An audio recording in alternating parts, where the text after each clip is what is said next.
நாடாளுமன்ற மக்களவையில் இன்றைக்கு மிக முக்கியமான 3 மசோதாக்கள் தாக்கல் செய்யப்பட்டு விவாதிக்கப்பட்டுக் கொண்டிருக்கின்றது. ஒன்று தொகுதி மறுசீரமைப்பு, இன்னொன்று பெண்களுக்கு நாடாளுமன்றம் சட்டமன்றங்களில் இடஒதுக்கீடு, மூன்றாவதாக தொகுதி மறுசீரமைப்பு செய்யக்கூடிய அந்த ஆணையம். இந்த 3ஐயும் சேர்த்து அங்கே விவாதிக்கிறார்கள். முதலில் இது முறையில்லை. முதல் 2ம் அரசியல் சட்ட திருத்தம், 3வது நாடாளுமன்றம் நிறைவேற்றக்கூடிய சாதாரண மெஜாரிட்டியோடு நிறைவேறக்கூடிய சட்டம்.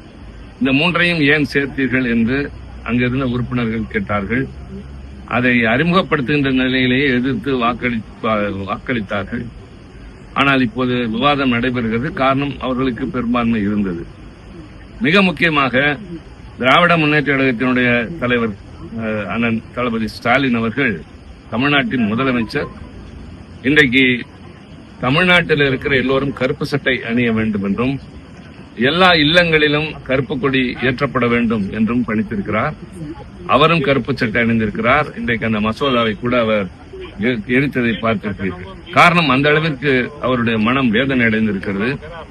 தமிழ்நாட்டினுடைய முதலமைச்சர் என்ற வகையில் எந்த வகையில் நாம் பாதிக்கப்பட இருக்கிறோம்? இந்த தொகுதி மறுசீரமைப்பின் மூலமாக தமிழ்நாடு, கேரளா, கர்நாடகம், தெலுங்கானா, ஆந்திரா போன்ற தென் மாநிலங்கள், இன்னும் வடக்கே இருக்கக்கூடிய சில சின்ன மாநிலங்கள் பெரும் அளவிற்கு பாதிக்கப்படும். 543 என்ற உறுப்பினர்கள் 850 உயர்கிற போது மக்கள் தொகை அடிப்படையில் 2011 மக்கள் தொகை அடிப்படையில் என்று சொல்கிறார்கள். உதாரணத்திற்கு சொல்ல வேண்டும் என்றால், தமிழ்நாடு 1971 அந்த காலகட்டத்தோடு தான் இருக்கிறது. இந்திரா காந்தி அம்மையார் பிரதமராக இருந்த பொழுது பல பேருடைய எதிர்ப்பின் காரணமாக இந்த மக்கள் தொகை ஏற்றத்தாழ்வோடு இருக்கிறது என்ற காரணத்தினால் 25 ஆண்டுகளுக்கு அது தள்ளி வைக்க வேண்டும் என்று 76வது ஆண்டு முடிவு செய்யப்பட்டது. பின்னர் 2001 வாஜ்பாய் காலத்திலும் அதே பிரச்சனை எழுந்து மறுபடி 25 ஆண்டுகள் தள்ளி வைக்கப்பட்டது. இப்போதும் திராவிட முன்னேற்ற கழகம் அந்த கோரிக்கையை வலியுறுத்துகிறது. காரணம், வடக்கே இருக்கிற மாநிலங்கள் குடும்ப கட்டுப்பாட்டை நடைமுறைப்படுத்தாத காரணத்தால் மக்கள் தொகை தாறுமாறாக எகிரி இருக்கின்றது. உத்தரப்பிரதேசத்தில் 6 கோடி பேர் இருந்தார்கள், இன்றைக்கு 20 கோடி பேர் இருக்கிறார்கள். ஆனால் தமிழ்நாட்டில் 4 கோடி பேர் இருந்தவர்கள் இன்றைக்கு 7 கோடி பேர், அவ்வளவுதான். ஆக இப்படி பார்க்கிற போது மக்கள் தொகை அடிப்படையில் என்று சொல்கிற நேரத்தில் தமிழ்நாடு, அதுவும் 2011 கணக்கு என்றால் 39 இடங்களை வைத்திருக்கிற நமக்கு 48 இடங்கள் தான் கிடைக்கும். ஆனால் உத்தரப்பிரதேசம் 80 இடங்களை வைத்திருக்கிற அந்த மாநிலத்துக்கு 132 இடங்கள் கிடைக்கும். ஆக வடக்கே எக்கச்சக்கமாக கூடுகிற போது எதிர்காலத்தில் நாடாளுமன்றத்தில் தென் மாநிலங்களுடைய குரல் எடுபடாமலே போகும். எந்த சட்டத்தையும் எதிர்க்க முடியாது.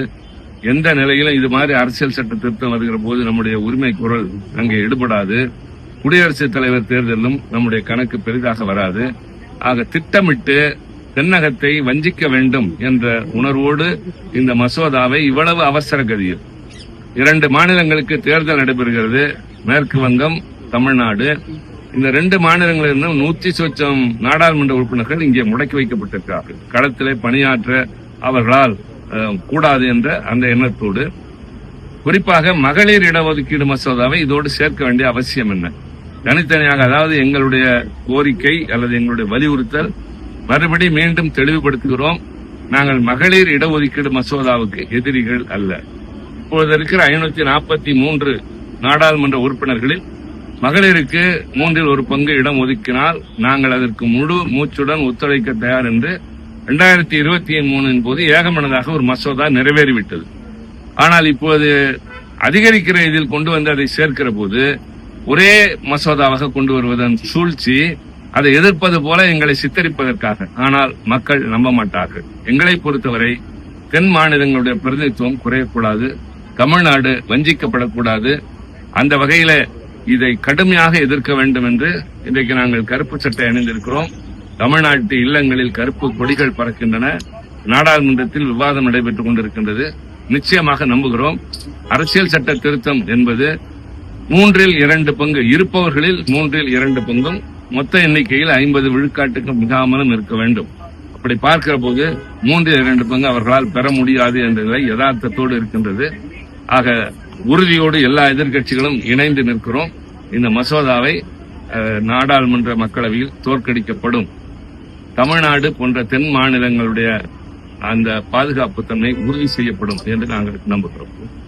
சூழ்ச்சிகளில் ஒன்று, தந்திரமாக அவர்கள் பலவற்றை செய்வதைப் போல இதை திடீரென்று அறிவித்து செய்கிறார்கள். இவ்வளவு அவசரமாக இந்த தேர்தல் முடிந்தவுடன் செய்யலாம் என்றால் மறுக்கிறார்கள். காரணம் என்ன? மசோதாவே 48 மணி நேரத்திற்கு முன்னால் தான் வெளியே வருகிறது. அதற்கு முன்பு யாருக்கும் அதை பற்றி எதுவுமே தெரியாது. பேச போகிற நாடாளுமன்ற உறுப்பினர்களுக்கும் தெரியாது, அரசியல் கட்சிகளுக்கும் தெரியாது, பத்திரிகையாளர்களுக்கும் தெரியாது. அதுல என்ன அவ்வளவு சஸ்பென்ஸ்? ஆக எல்லாவற்றையும் மூடுமந்திரமாக செய்து தாங்கள் நினைத்ததை சாதிக்கின்ற அந்த வகையில் கொண்டு வந்திருக்கிறார்கள். விவாதம் நடைபெறுகிறது. எதிர்க்கட்சிகள் ஒற்றுமையாக இருக்கிறோம். இது மட்டும் உடனடியாக அவசரமாக கொண்டு வர மாதிரி தெரியல. எதுக்கு யாருக்குமே நீங்க மசோதா நகல் கொடுக்கல அப்படிங்கிறது. ஏற்கனவே 375 கொண்டு வரும் போதும் சரி, பல்வேறு மசோதாக்களை நாடாளுமன்றத்தில் தாக்கல் செய்யப்படும் போதும் இதே நிலைதான் ஏற்பட்டது. இதை தொடர்ந்து பாஜக செய்வதற்கு என்ன காரணம்? அதாவது யாரும் விழித்துக் கொள்ளாமல் மாநிலங்களை மதிப்பதில்லை, கூட்டாட்சி தத்துவத்தை அவர்கள் ஏற்பதில்லை. இந்த நாட்டினுடைய அரசியல் சட்டத்தின் தன்மைகளை சிதைக்கிறார்கள். என்னவெல்லாம் அரசியல் சட்டத்தில் பாதுகாப்பு கொடுத்திருந்ததோ அதையெல்லாம் இந்த மசோதாவில் நீக்குகிறார்கள். இது அரசியல் சட்ட திருத்த மசோதா என்கிற போது பாதி மாநிலங்களுடைய ஒப்புதல் தேவை, அதுவும் கிடையாது. அரசியல் கட்சிகளோடு கலந்து பேசுவதும் இல்லை.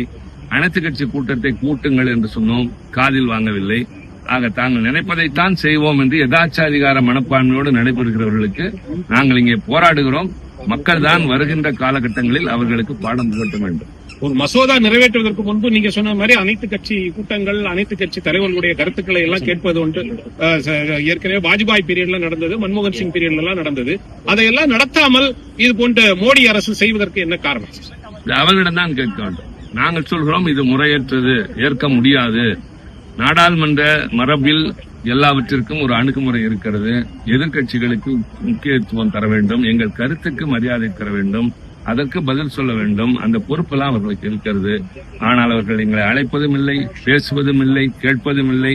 கேட்டாலும் அதற்கு எந்த விதமான நிவாரணம். ஒருவேளை அனைத்து கட்சி கூட்டங்கள்